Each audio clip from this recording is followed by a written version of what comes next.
C'est quoi la foi? Comment vivre la foi? Comment comprendre la Bible? Oui, je crois est la réponse. Oui, je crois. Un balado de la cathédrale Saint-Boniface pour mieux vivre et comprendre notre foi.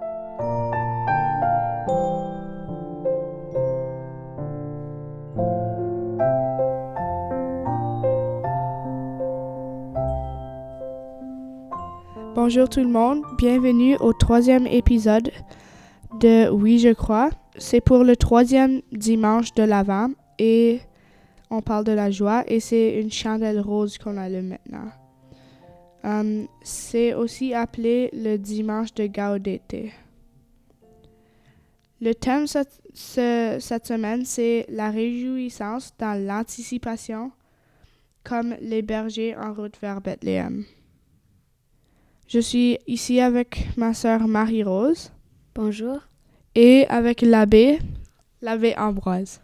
Oui, bonjour Emmanuel et bonjour Marie-Rose. Joie de nous retrouver et de poursuivre ensemble notre marche vers Noël dans ce temps de l'Avent. Merci pour l'invitation. Oui, merci beaucoup.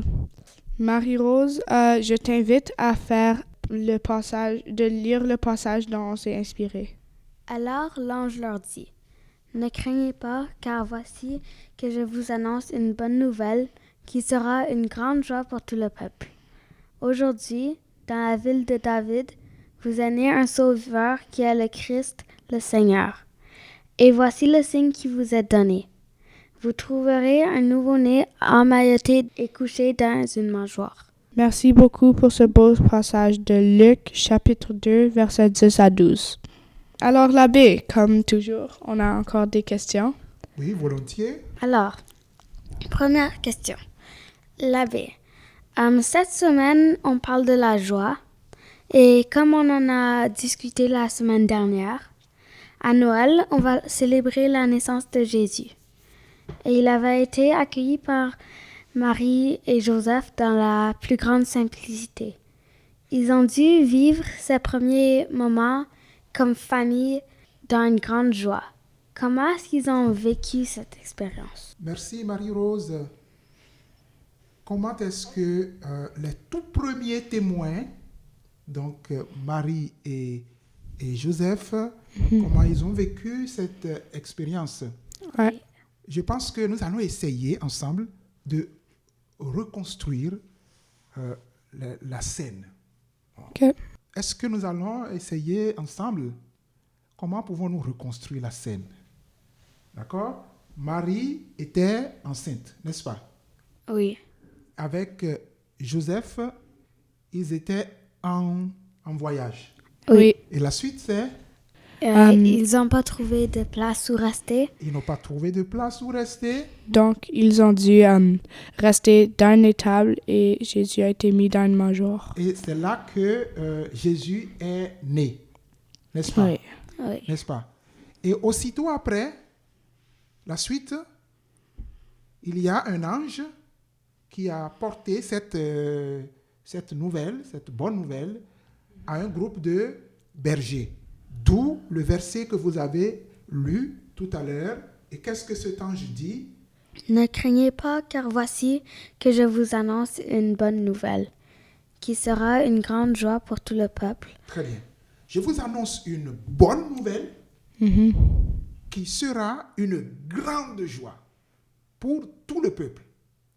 Donc, on parle ici de tout le peuple, on parle du monde entier, on parle de tous les hommes, ceux d'hier jusqu'à nous aujourd'hui et ceux qui viendront après nous. Une bonne nouvelle. Bien. Alors, ceux pour qui cette bonne nouvelle est source de joie et de grande joie, c'est d'abord les tout premiers témoins, Marie et Joseph. Comment est-ce qu'ils ont vécu ça? Dans l'émerveillement, quand naît l'enfant, le cercle de la famille applaudit, dit un grand poète français Victor Hugo. Quand l'enfant apparaît, le cercle de la famille applaudit. Eh bien, les parents de Jésus ont vécu cet événement dans le grand émerveillement. Mais regardez, on dit que celui qui a créé ce monde a visité le monde et n'a pas trouvé de place.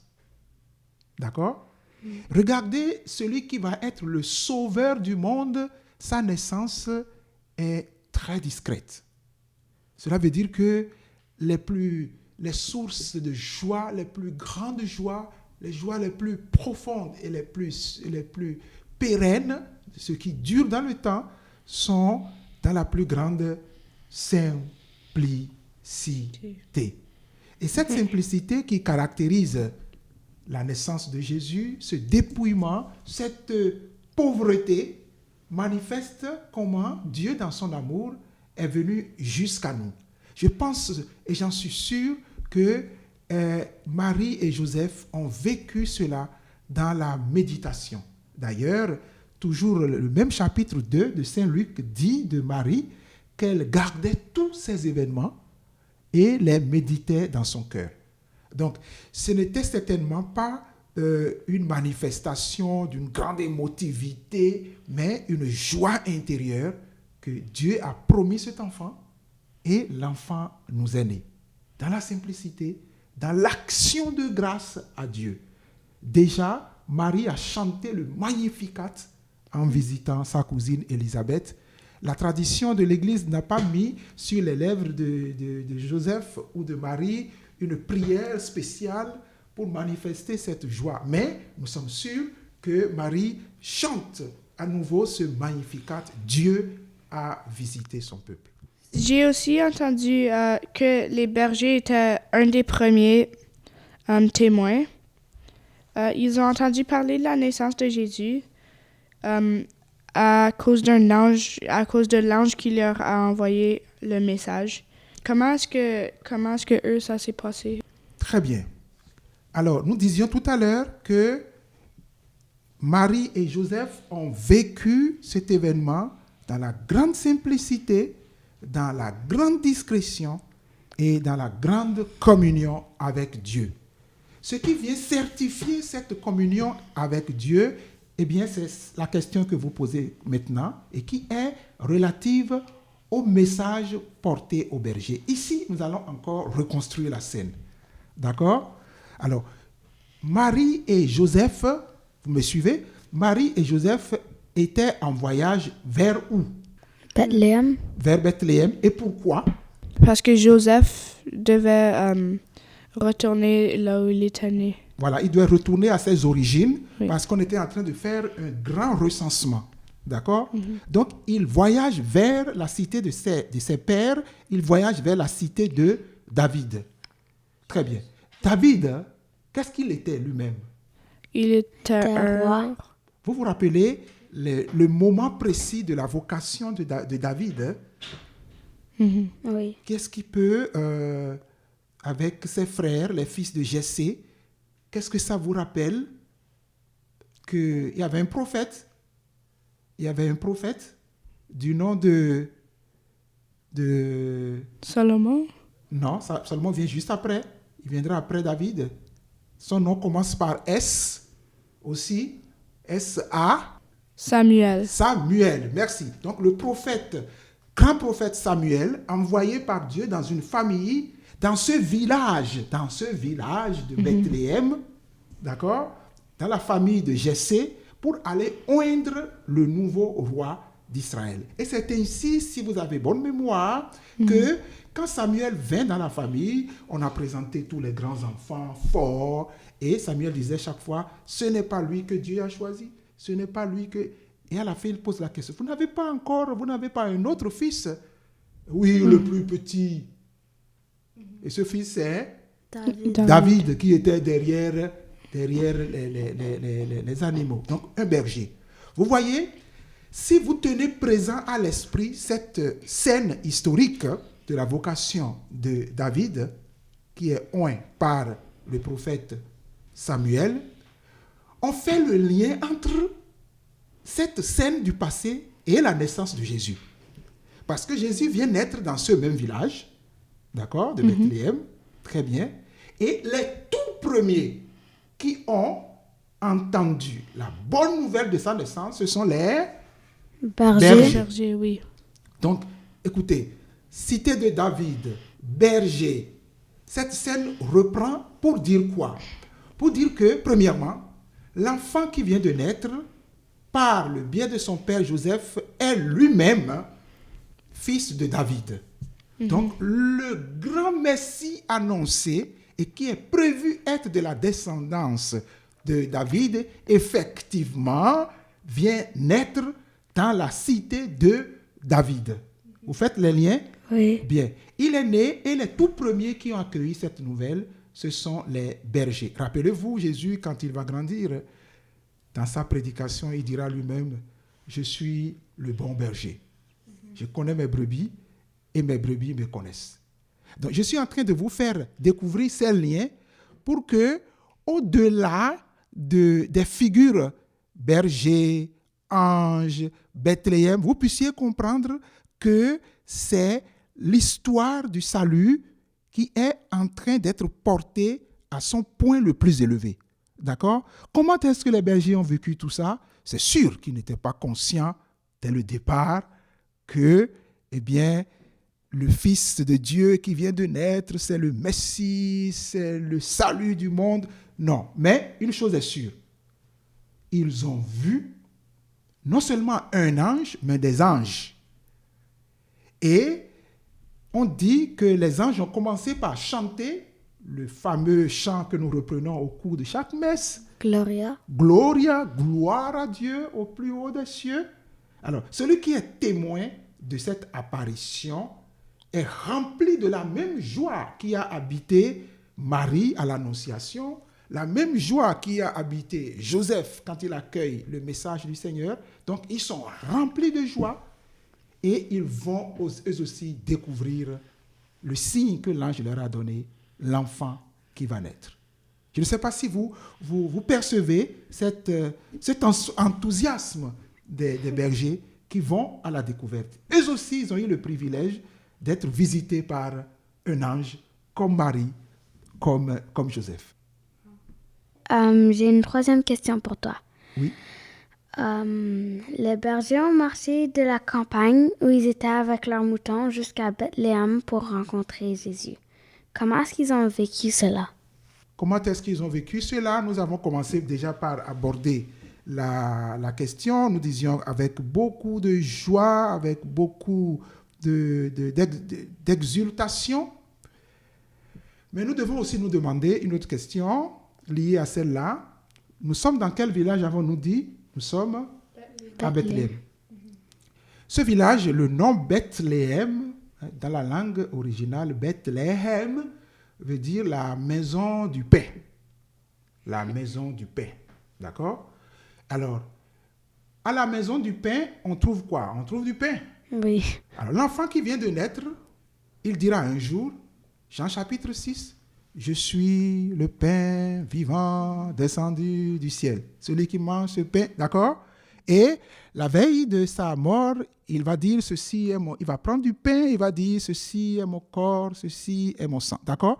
Donc, toute la vie future de Jésus est déjà pleinement présente dans les signes que nous avons de sa naissance dans la mangeoire à Bethléem. Oui. Est-ce que vous me saisissez? Oui. Alors, donc, les bergers qui viennent à cette source pour contempler l'enfant, c'est dans la joie, mais aussi déjà dans la foi que, au-delà de la matérialité de l'enfant qui est là, eh bien, il y a les signes du salut qui se laissent petit à petit contempler. Est-ce que ça a pris comme beaucoup de temps pour se rendre jusqu'à la crèche? Alors, les détails ne sont pas dans l'Évangile, nous ne savons pas la distance exacte entre là où les bergers étaient et là où l'enfant Jésus est né.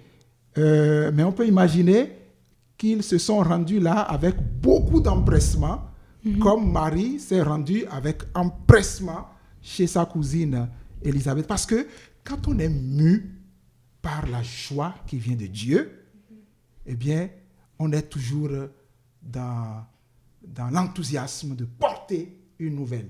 Parce que les bergers vont porter porter la nouvelle des anges, même à Marie et à Joseph.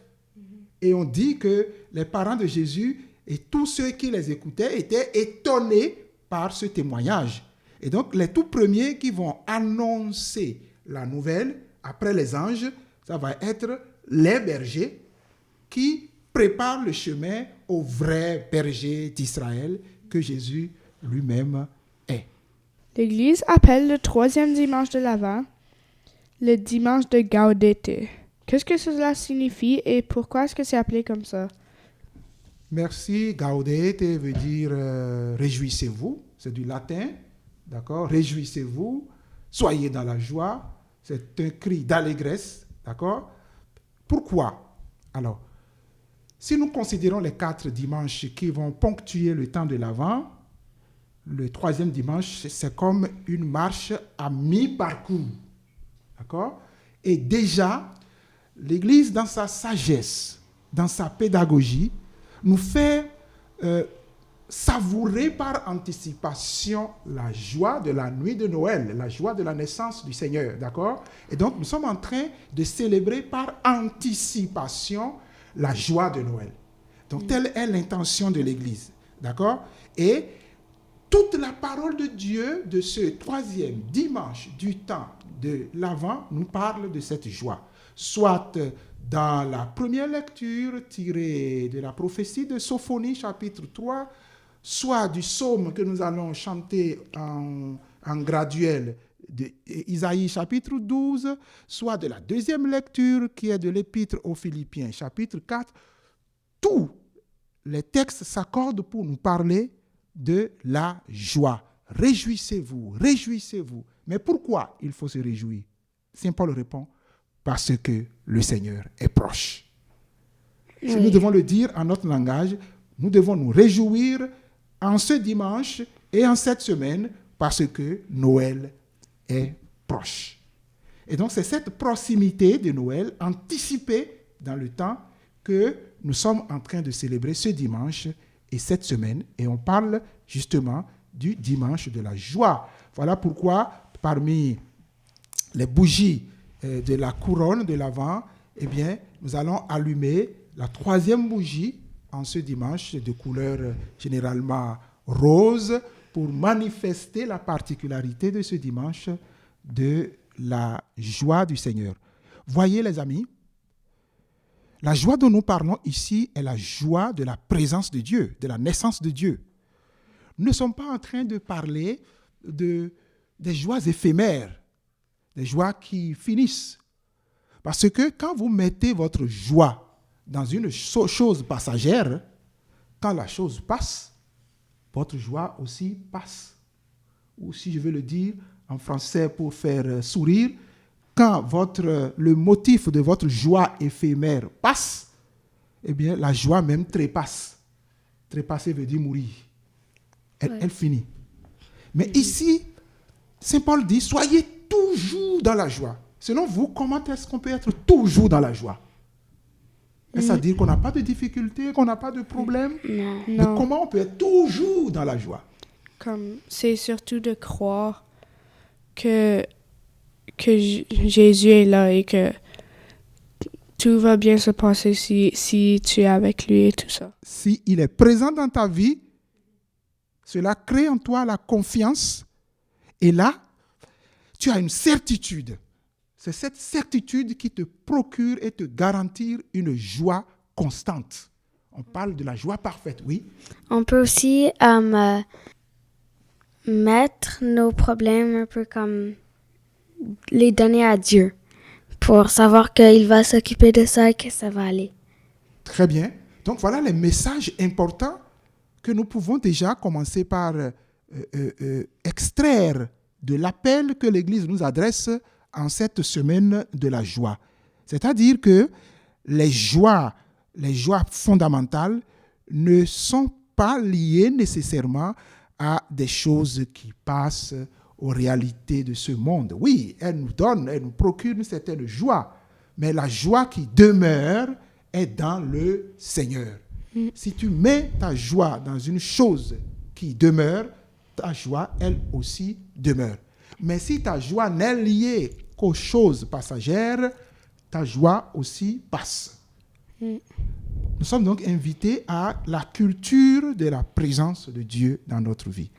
Alors, comment est-ce que l'exemple des bergers qui étaient dans la joie pour rencontrer Jésus, comment est-ce qu'ils peuvent nous inspirer à vivre dans la joie aujourd'hui? Très bien, nous avons commencé déjà à répondre à la question. Vous avez déjà donné des approches de réponse. On va l'approfondir. Vous, dans votre espace, à l'école, en famille, avec les amis, comment pouvez-vous vous inspirer de la joie de Marie, de Joseph et des bergers à l'annonce de la naissance de Jésus? Je pense que, comme Marie-Rose avait dit, déjà offrir nos souffrances au Seigneur et avoir la certitude que tout va bien se passer. Et si malgré ça, tout ne se passe pas bien, tu continues à être dans la joie. Parce que Dieu est avec toi. Parce que Dieu est avec toi. Oui. Parce que Dieu est avec toi. Vous voyez-vous, si Dieu ne suffit pas à une âme, à une personne, Dieu qui est le tout, s'il ne suffit pas à une personne, plus rien ne peut combler la personne. Quand Dieu est insuffisant pour quelqu'un, plus rien ne peut satisfaire la personne. D'accord? Oui. Je pense ici à nos raisons d'être dans la joie. Nous attendons quelque chose de Dieu, nous l'obtenons, nous sommes heureux, nous sommes contents de la vie, des parents, des amis, des cadeaux, bientôt c'est Noël. Mais nous sommes en train de découvrir ici que les joies qui durent dans le temps ne sont pas de petits cadeaux éphémères. Bientôt, toutes vos mains, toutes les maisons seront remplies de cadeaux de Noël. Et vous serez contents de recevoir les cadeaux. Oui. Très bien. Mais l'exercice que nous sommes en train de faire ici nous fait dire que, eh bien, les petits jouets que vous allez recevoir, parfois il y a des enfants qui reçoivent ce jouet. Ah, merci papa, oui, merci maman. Juste après, ils jettent le cadeau et il en attend un autre. Où se trouve sa joie? C'est la preuve que ce ne sont pas ce que nous recevons de matériel qui nous donne la vraie joie. Mais c'est ce que le cadeau signifie. Le cadeau, c'est l'expression de la joie partagée de la naissance de Jésus.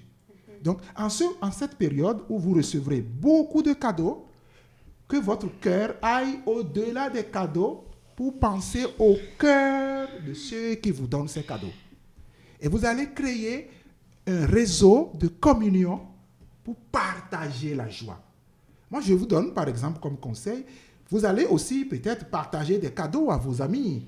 Et parmi les cadeaux que vous allez recevoir, vous pouvez aussi en donner à d'autres enfants. D'accord? En disant que c'est mon cadeau de Noël pour toi. Mais dites surtout que je partage avec toi la joie de la naissance de Jésus. Que le nom de Jésus accompagne ces cadeaux pour qu'ils expriment vraiment la joie de Noël.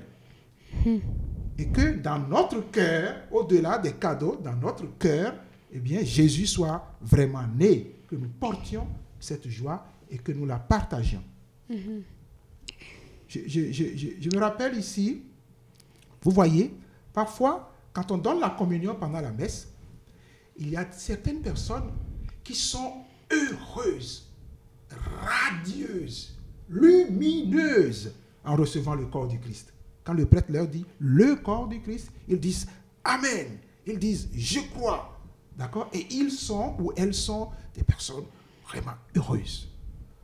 Par contre, il y a d'autres qui certainement ont beaucoup de soucis, beaucoup de préoccupations, je ne sais, et qui sont tristes même en recevant le corps du Christ dans les mains. D'accord? Donc, en cette période de l'Avent et en cette période de Noël, apprenons à recevoir Jésus dans l'Eucharistie avec joie.